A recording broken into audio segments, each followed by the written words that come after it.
तो दुनिया में ज़्यादा खतरनाक इंसान कौन है?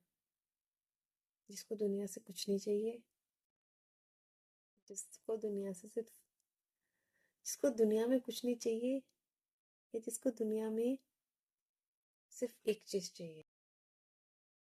एक चीज़ उसकी लाइफ का सपना हो सकता है, उसका कोई टारगेट हो सकता है, उसका प्रेम हो सकता है। मतलब उसे कामना हो, लेकिन सिर्फ एक ही कामना हो, एक ही, है ना? तो ज़्यादा खतरनाक कौन है? जिसको कुछ नहीं चाहिए ना दुनिया के लिए, वो इतना खतरनाक नहीं होगा। लेकिन जिसको सिर्फ एक चाहिए, सिर्फ एक ही कामना है उसकी, एक ही इच्छा है उसकी, वो बहुत खतरनाक होता है।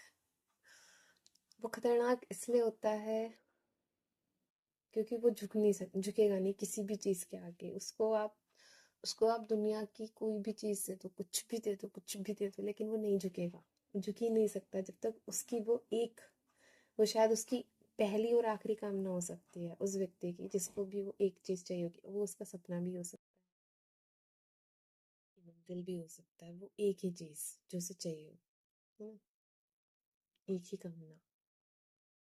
उसके अलावा उसे कुछ भी अगर दोगे ना, वो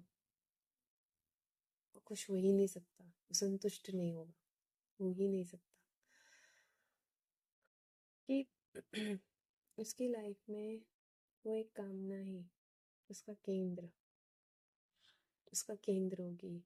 और वो उसी एक कामना के लिए अपनी लाइफ का पूरा, जो होता है ना, केंद्र में, और फिर पूरी केंद्र में रख के पूरा एक सर्कल जो है उसी केंद्र की चारों तरफ परिधि उसी की उसमें चलेगा। बस वही वाली बात है। उसी एक कामना की पूर्ति के लिए वो सब कुछ करेगा। सब कुछ मतलब सब कुछ, एवरीथिंग। तो पुराने समय में भी अगर हम देखें, तो चलती थी ना देवता और असुरों के तपस्या की। उनको ईश्वर से कुछ चाहिए होता है।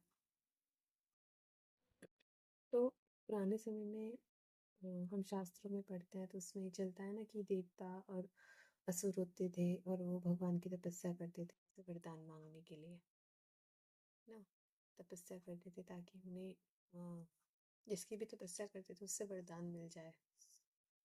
तो उस एक वरदान को पाने के लिए असुरों में और देवताओं में भेद यही था कि असुर लोग जो थे तपस्या करते थे, पहले से ही क्लियर थे कि उन्हें वरदान चाहिए, है ना? जो कि उनके अपने हित के लिए होता था, अपने स्वार्थ के लिए मांगते थे। वो लोग तपस्या करते थे और वो सब तपस्या, उसमें ये दिखाया गया कि तपस्या कर रहे हैं, इतनी कठिन तपस्या कर रहे हैं, बहुत ही कठिन, बहुत ही कठिन, है ना? उसी एक वरदान को पाने के लिए वो क्लियर होते थे इस मामले में कि उन्हें वरदान चाहिए, इसलिए वो तपस्या करते थे, है ना? देवता वो जो अपनी स्वार्थ पूर्ति, सॉरी, असुर वो जो अपनी स्वार्थ पूर्ति के लिए भक्ति करे और तपस्या वरदान मांग ले, तपस्या करे और वरदान मांग ले। और देवता वो जो संसार के कल्याण के लिए तपस्या वगैरह करें और वरदान मांग ले संसार के हित के लिए, है ना? देवता और असुर में ये डिफरेंस होता है। तो असुर लोग तपस्या करते थे और भगवान से वरदान ले लेते थे। अब वो कुछ भी वरदान ले लेते थे। बाद में फिर भगवान उनको प्लानिंग करनी थी, असुर लोग क्या करते थे, दुनिया में हाहाकार मचा देते थे और स्वर्ग का राज्य हड़प लेते थे, इंद्र को वहां से बाहर कर देते थे। यही कहानी चलती थी। ठीक। उसके बाद देवता लोग फिर प्लानिंग करते थे कि अब असुरों को कैसे हराना है। उसके बाद उनकी प्लानिंग चलती थी, जो भी होता था। तो ये सारी चीज, तो अब देव असुर लोग इस मामले में क्लियर होते थे कि उन्हें एक वरदान चाहिए। उस एक वरदान को पाने के लिए वो कठिन से कठिन तपस्या करते थे। ठीक। तो वही है। और उसके बाद जो दुनिया में गजब उठाते थे वो कला कमाल होता था।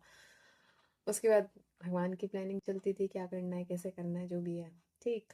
तो ये सारी चीजें थी। तो यही बोल रही हूँ कि हम बोलते हैं कि वो व्यक्ति ज्यादा खतरनाक होता है जिसकी कोई कामना नहीं होती, जिसकी सारी कामना खत्म हो जाती है ना?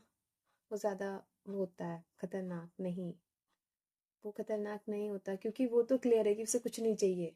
अब वो क्लियर इस मामले में भी हो सकता है कि दुनिया उसे कुछ दे नहीं सकती, या इस मामले में भी हो सकता है कि उसे ऐसा कुछ चाहिए ही नहीं, उसे ऐसा कुछ नहीं चाहिए। ये दो ही स्थितियों में हो सकता है, या तो इंसान के पास पहले से ही इतना बड़ा हीरा कुछ भी ऐसी कुछ चीज हो जो दुनिया की सारी चीजें उसके आगे छूटी हो, इसलिए उसे कुछ नहीं चाहिए। पहली चीज तो ये हो सकती है, ठीक, कि उसे कुछ नहीं चाहिए।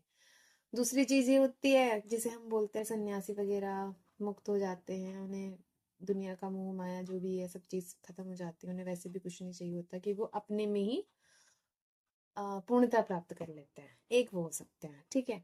तो एक तो रहे वो कि जिन्हें कुछ भी नहीं चाहिए, इन्हें कुछ इसलिए नहीं चाहिए क्योंकि इनके पास ऑलरेडी ऐसा कुछ है कि इन्हें उसके अलावा कुछ अब चाहिए ही नहीं, वो उनके पास पहले से ही अवेलेबल है, ठीक। एक दूसरी चीज होती है, एक दूसरा जो व्यक्ति होता है वो होता है कि उसकी कामना तो है, बट उसकी एक ही कामना है, और वो उस कामना एक ही कामना है, अभी वो कामना शून्य नहीं हुआ है ना। उसकी कामना है, एक ही कामना है, और जब तक उसे वो उसकी वो कामना पूरी नहीं होगी, है ना, उसके अलावा उसे तुम चाहे कुछ भी दे दो, उसे दुनिया का वो दुनिया का शायद राजा भी हो जाएगा ना, तब भी उसे वो पूरा नहीं पड़ेगा, क्योंकि उसकी वो एक ही कामना होगी जिसके लिए वो कुछ भी करेगा। उस एक कामना की पूर्ति के लिए, उस एक कामना को पूरी करने के लिए वो व्यक्ति अब कुछ भी करेगा, कुछ भी मतलब कुछ भी, वो किसी भी हद तक जाएगा उस अपनी कामना की पूर्ति के लिए। तो ये व्यक्ति ज्यादा खतरनाक है। ये व्यक्ति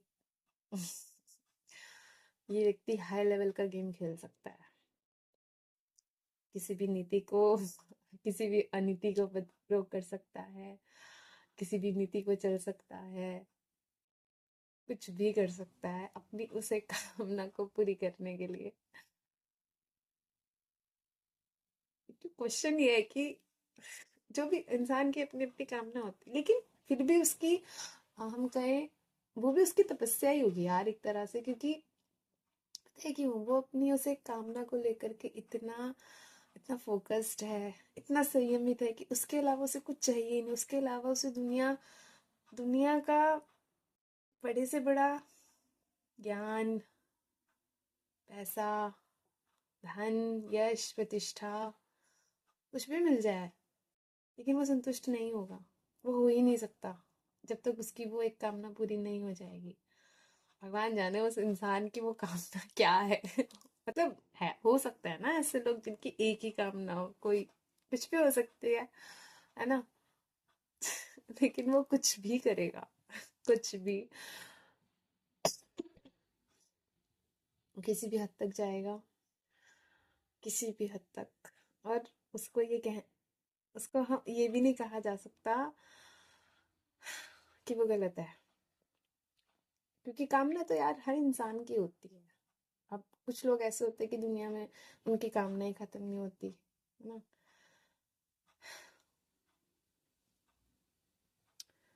जस्ट लाइक अर्जुन जी थे, है ना, महाभारत में अर्जुन जी थे।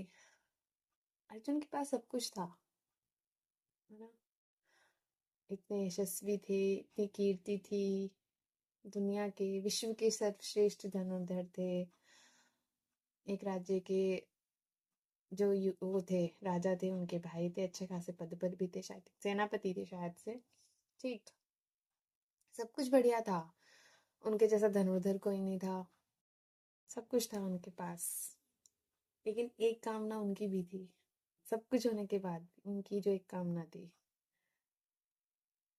जब महाभारत का युद्ध हुआ, है ना, उनकी मैं उनकी कामना ही कहूंगी ये, एक तरह से देखा जाए तो, क्योंकि युद्ध उनके लिए मैटर उतना नहीं करता था। अर्जुन जी के लिए इतना मैटर युद्ध नहीं करता था, क्योंकि अर्जुन जी के लिए अगर महाभारत का युद्ध मैटर करता ना, तो वो नारायणी सेना को चुनते। उन्होंने नारायणी सेना को नहीं चुना, उन्होंने कृष्ण जी को चुना, जबकि कृष्ण जी ने शर्त रखी थी कि निशस्त्र रहूंगा, युद्ध नहीं करूंगा। पर फिर भी कृष्ण जी चाहते थे कि श्री कृष्ण जी युद्ध में शामिल रहें, पहली बात। दूसरी बात, उन्हें पता था कि वो शस्त्र नहीं उठाएंगे, उन्होंने तब भी स्वीकार किया कि कोई बात नहीं, मुझे तब भी आपका साथ चाहिए, ना। उनके लिए वो बात जरूरी थी, अर्जुन जी के लिए। क्योंकि अगर उन्हें नारायणी सेना चाहिए होती, उनकी कोई कामना होती, तो उनकी कोई कामना होती, उन्हें युद्ध जीतने की इच्छा होती, उनके अंदर बदले का भाव होता, कुछ भी होता, या उनके अंदर यही होता कि युद्ध हमें ही जीतना है ना, तो वो नारायणी सेना को चुनते, है ना। अगर उनके लिए जीत मैटर करती तो वो नारायणी सेना को चुनते। अगर वो प्रैक्टिकल होके सोचते कि दुर्योधन की तरफ इतने बड़े बड़े महारथी हैं, उनकी इतनी बड़ी सेना है, अगर वो प्रैक्टिकल होके सोचते, दिमाग से सोचते, तो वो नारायणी सेना को चुनते। पर नहीं, प्रैक्टिकल होके वो नहीं सोच रहे थे, दिमाग से वो नहीं सोच रहे थे, दिल से सोच रहे थे। क्योंकि हमें पता है कि अर्जुन जी कृष्ण जी की तरफ, क्या कहेंगे, आ, उनके बहुत प्रिय थे, मित्र थे, जो भी थे, है ना। काफी अच्छे से समझते थे। और कृष्ण जी अर्जुन जी को, अर्जुन जी का भी उनका उनकी तरफ बहुत स्नेह था। तो उनके लिए सिर्फ उनका साथ जरूरी था, है ना। अर्जुन जी के लिए सिर्फ कृष्ण जी का साथ जरूरी था, कि वो भले ही निशस्त्र रहें, कि वो भले ही युद्ध ना लड़े, कोई बात नहीं, बस साथ में रहे, साथ होना ही काफी है। तो क्या वो उनकी एक कामना नहीं होगी? बिल्कुल होगी, कि वो एक कामना बिल्कुल थी उनकी, वो एक कामना। और उन्होंने चुना भी, उनको, श्री कृष्ण जी को उन्होंने चुना। और उसमें यह बात कृष्ण जी के ऊपर नहीं कहूंगी, कि कृष्ण जी की वो थी, अर्जुन जी के ऊपर था, ऊपर थी बात। उनके लिए क्या जरूरी था, है ना। एक वो कहावत चलती है ना, भक्त के वश में भगवान, बस वो वाली बात है। हमेशा हमारा चुनाव होता है कि हम किसको सर्वोपरि मानते हैं। और बात भक्ति की हो, बात ज्ञान की हो, या बात प्रेम की हो, दिमाग से सोचेंगे तो हमेशा असफल होंगे। पर भक्ति में और प्रेम में सिर्फ दिल ही है जो कभी दिमाग की नहीं सुनता है। और अगर सच में दिमाग बीच में आ जाए ना, तो बात खराब हो जाती है, बहुत ज्यादा खराब हो जाती है। ये बात, मैं प्यार की बात तो शायद भक्ति की बात करती हूँ। भक्ति, भक्ति वो चीज है जो प्रैक्टिकल होगी तो बिल्कुल भी नहीं सोची जाती, उसमें सिर्फ दिल इन्वॉल्व होता है, भाव, प्रेम का। जिनसे भक्ति में शायद, भक्ति में भक्त को ईश्वर से कुछ नहीं चाहिए होता, कुछ भी नहीं सिवाय उनके। ये कामना जो होती है ना भक्त की, सर्वोपरि होती है यार। उसके अलावा कुछ भी मिलेगा ना, तो ना, मिट्टी समानी है फिर तो ना। तो भक्ति की सबसे अच्छी बात यही है कि वो सीधा ईश्वर को ही अपने उसमें वो करने कर लेता है। तो ये बात भी गलत नहीं है ना। तो ये चीज थी, तो वो जो ये एक बात है ना, कि एक ही कामना, उस एक कामना को पूरी करने के लिए व्यक्ति कुछ भी करेगा। अब मैं वही बोल रही हूँ, कुछ भी करेगा, मतलब उसके लिए कोई प्रतिष्ठा मायने नहीं रखेगी, उसके लिए कोई धन मायने नहीं रखेगा, उसके लिए कोई यश मायने नहीं रखेगा, कुछ भी नहीं। क्योंकि वो एक ही कामना का है। वो कामना उस व्यक्ति की कुछ भी हो सकती है। और वो कामना किस चीज की करेगा, बस यही एक बात उस इंसान को देवता भी बना सकती है, और यही एक बात उस इंसान को असुर भी बना सकती है। वो कामना किस चीज की कर रहा है? क्या वो स्वार्थ पूर्ति की कामना कर रहा है, या वो सर्वहित की कामना कर रहा है? उसका क्या सिर्फ उसका अपना निजी हित है, या सिर्फ उस एक कामना में लोगों का हित है, दुनिया का हित है? देखा जाए तो स्वार्थ बाद में आता है। जस्ट लाइक, इसको एक उदाहरण से समझे तो भगीरथ जी, है ना। भगीरथ, जिनकी तपस्या, जिन्होंने तपस्या की थी गंगा जी को धरती पर लाने के लिए, वो अपने, जो उनके वो थे पूर्वज जो थे, उनकी जो उनके हाँ, उनके जो पूर्वज थे उनको मुक्ति दिलाना चाहते थे, इसके लिए उन्होंने तपस्या की थी, है ना।